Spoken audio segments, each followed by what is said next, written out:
Most often we think of worship leaders of being on stage. Of course, that's not the only time we connect.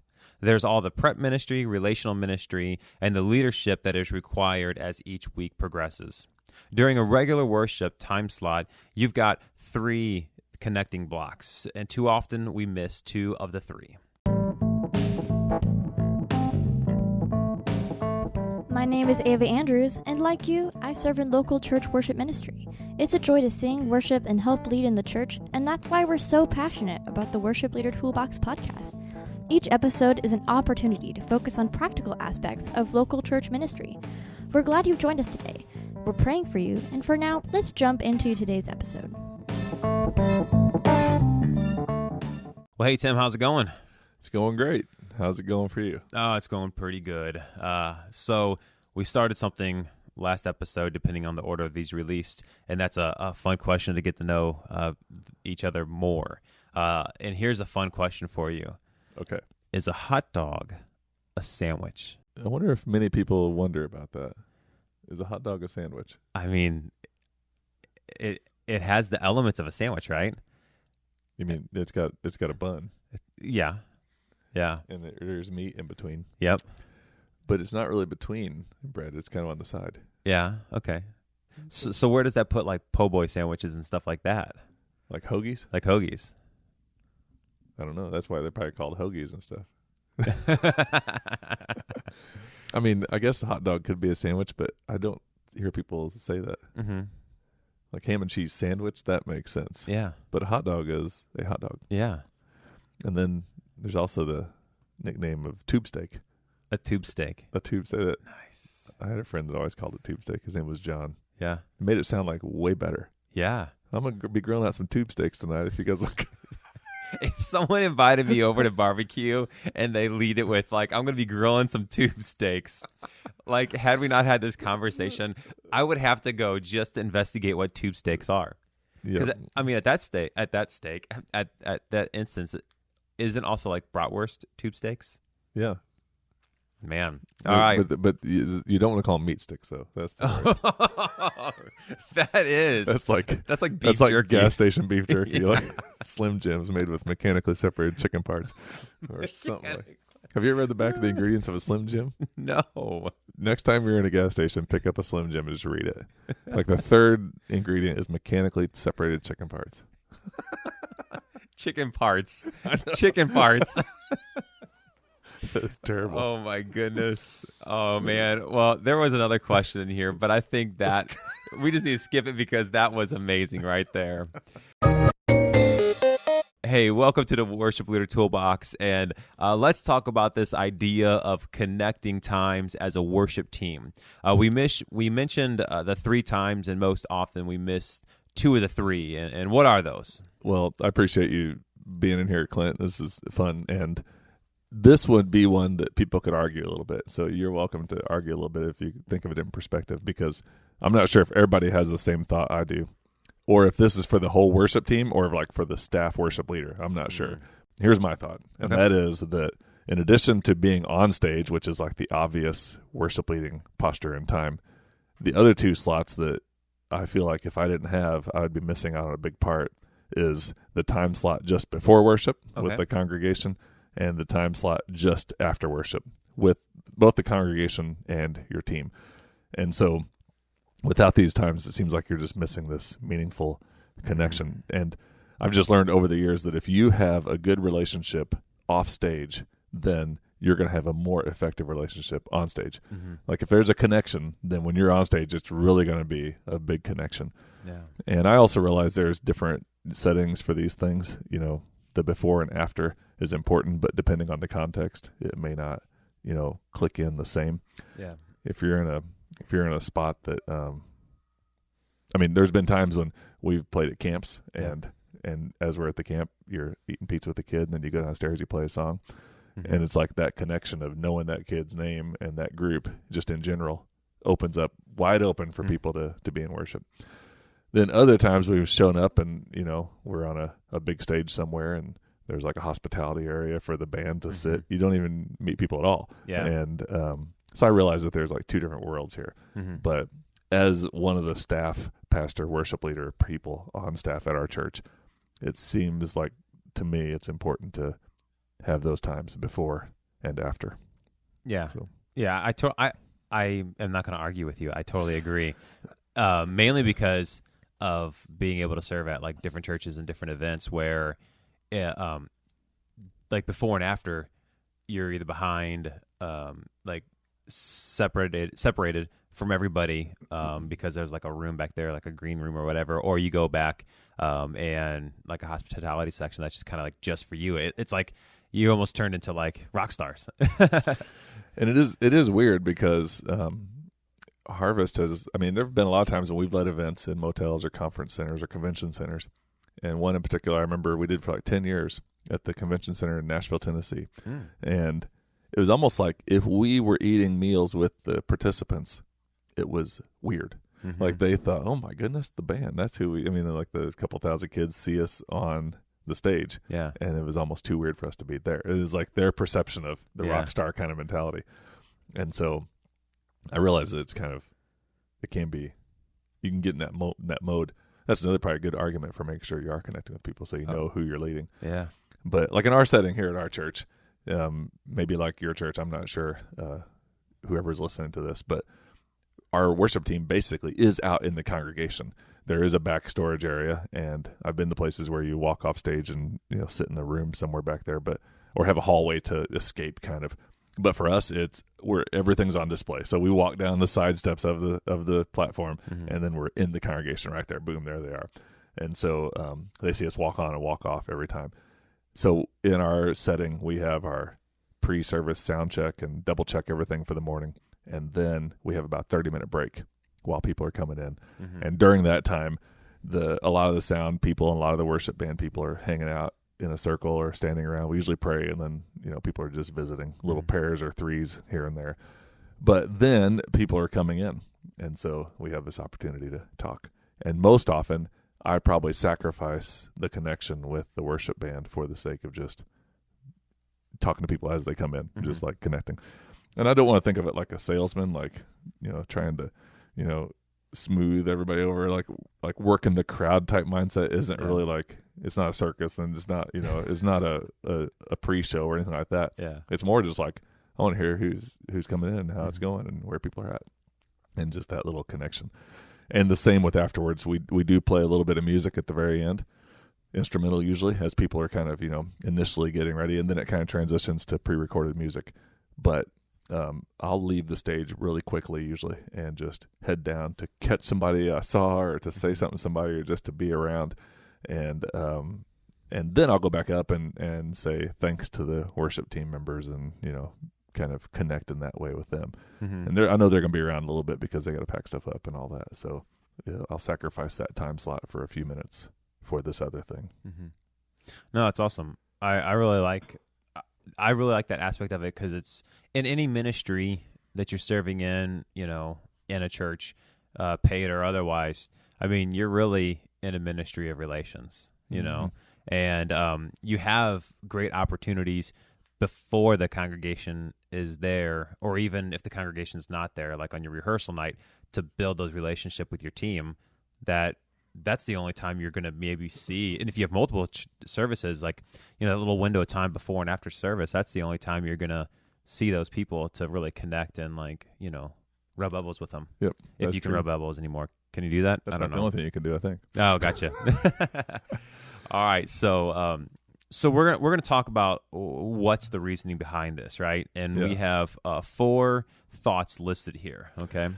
Yeah, and before we get into these thoughts, I was just going to say that this isn't for like extroverted or introverted stuff. This is more just like, leadership stuff. Yeah. So I realize not everybody's just going to run out and start shaking hands and hey, and just like being the star of the show. But any personality, if you're that style, and I'm not that style, or if you're more like, stand back a little quieter style, it's more about relationship than it is about personality. So yeah.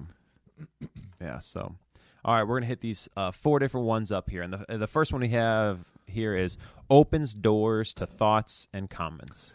Yep, and this is good for just the idea that you want to hear some of people's comments regarding corporate worship. Mm-hmm. And we all know you can't base everything you do on comments, because the one time I invited people, I actually put in our program that I wanted to let people know that afterwards, today and next week, I was just going to be available at this spot for people just to share what they were thinking about, music and style and selection and all that. I just opened myself up to say whatever. And we had just changed some big things, and I just wanted people to have an opportunity. And so 2 people came up at 2 different times after church that day. And so for the most part, the church here is really flexible and rolls along and just goes with it. But 2 people came up, and it was the classic. One wanted more modern, rock and roll songs, and one wanted me to throw in more hymns every now and then. And the beauty of those 2 conversations were that those people were married. So I was like, well, that canceled that out. So we just kept doing what we were doing. That's awesome. But, it's just people want an opportunity to be able to share. And, of course, you take some of those with a grain of salt and all that. But whenever you are, you want to know how people are responding and how the church is growing. And you get that just by watching a little bit, but you also just want to be available to hear it. And so there's not many good times to hear thoughts and comments. And most people will say it quickly after or before church more than they'll send an email. Yeah. Although this Sunday at 9:25, our church starts at 9 Central Time, and we did the songs and we did the components to worship. And then I was standing in the back at 9:25, and my phone dinged, and somebody had just emailed me and said, "The music was awesome today. That was great. I love this. I love that."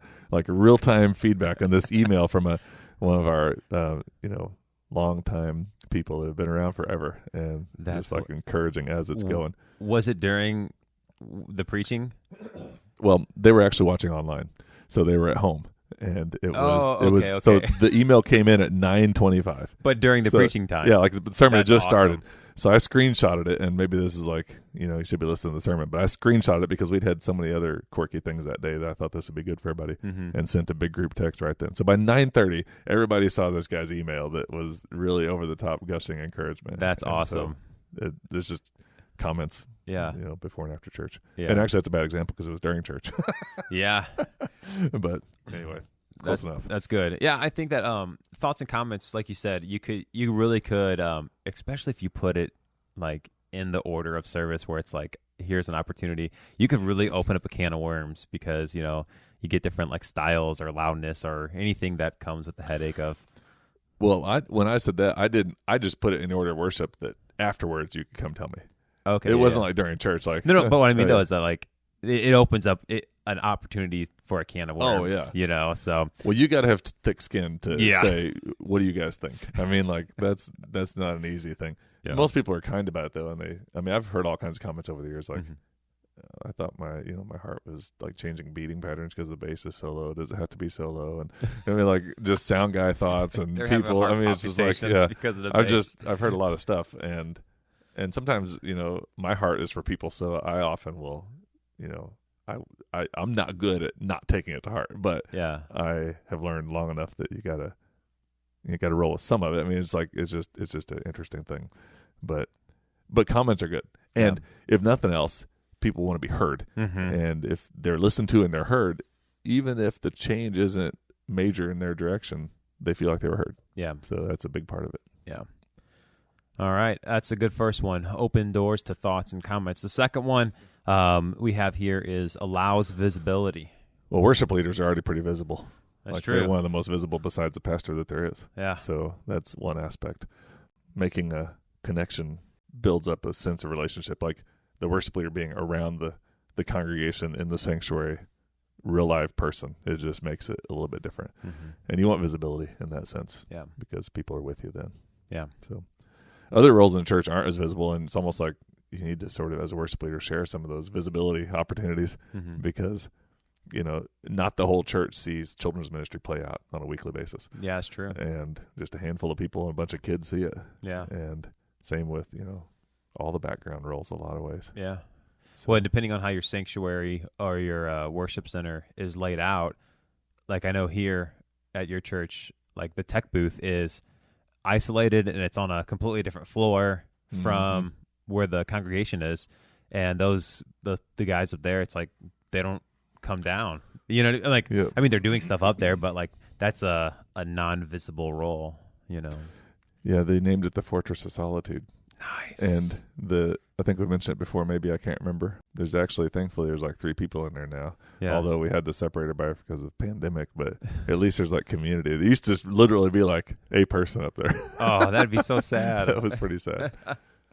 No, I think so. This allows visibility. One thing that I really like about this, and I don't know if you're going to talk on this anywhere else. I don't think you are. Kind of the combination of this one and the last one.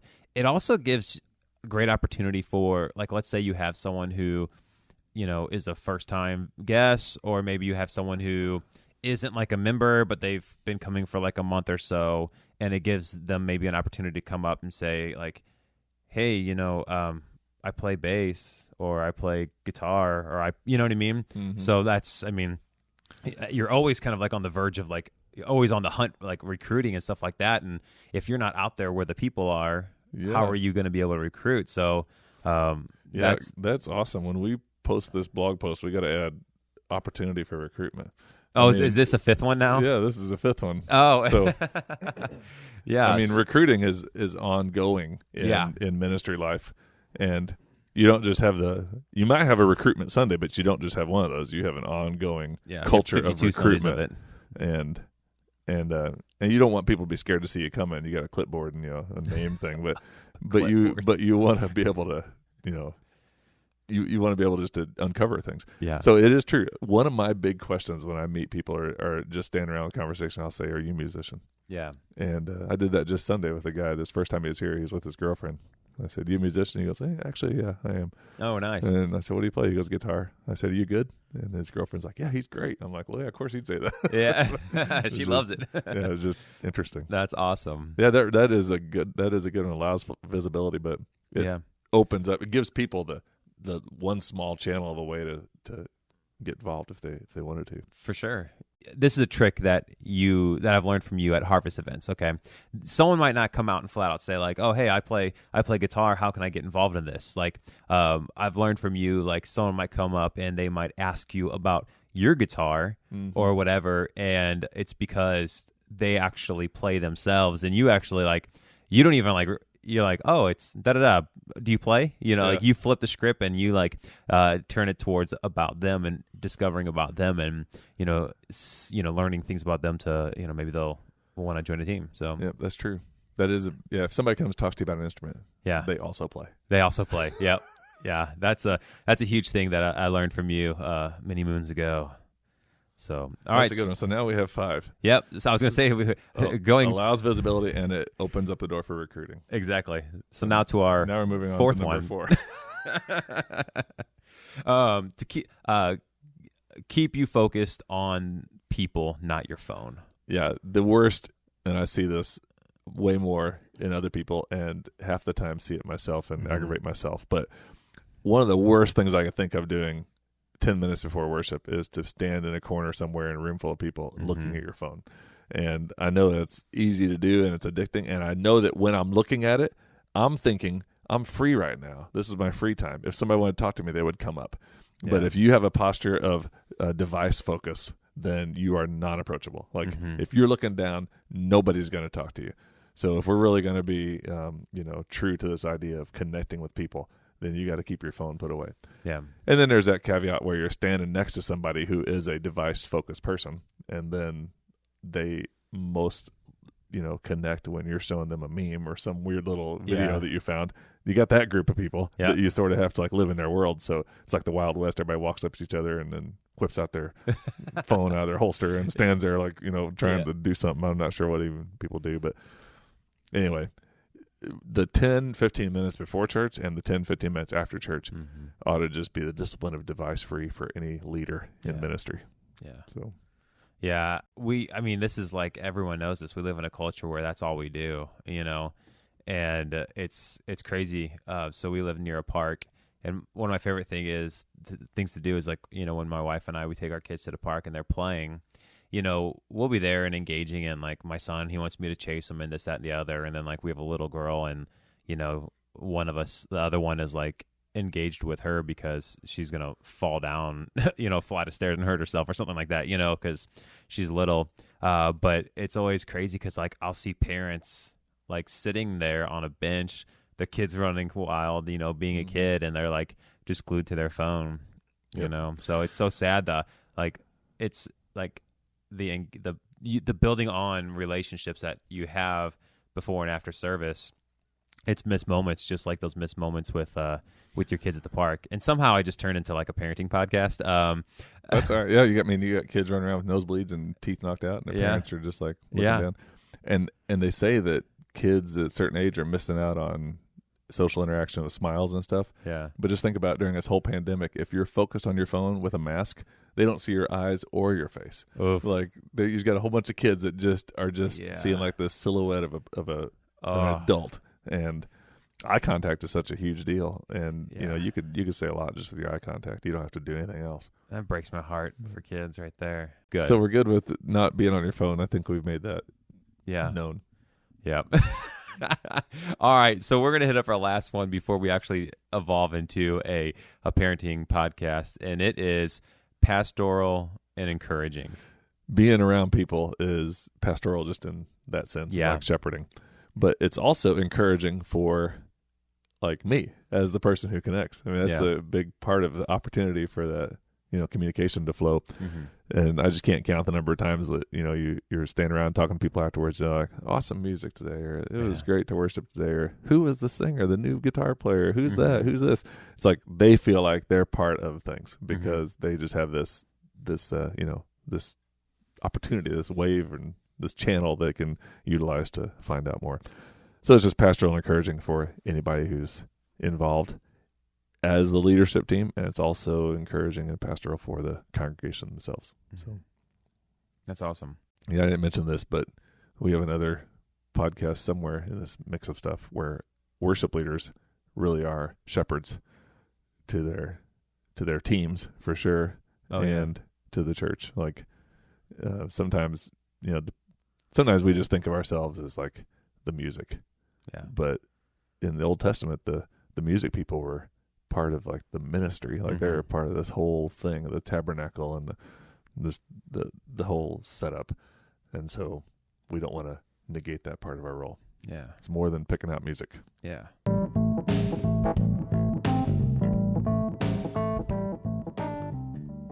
Well, it's been great, Tim. These 5 different things here that we have, and it's a good reminder with all those to focus on the relationships. And we're also thankful for the relationship that you guys, the listeners, have with us and by listening to the podcast. We would love for you to stay in touch with us at theworshipleadertoolbox.com, or also connect with us on the Worship Leader Toolbox community on Facebook. This is a great opportunity for you to invite your worship team. These podcasts aren't just for worship leaders, it's for your whole team to help build community around what we're doing, glorifying God and leading the congregation in that. So if you could share this podcast with others, and also give us a 5-star review and rate the podcast. And we'll see you next week.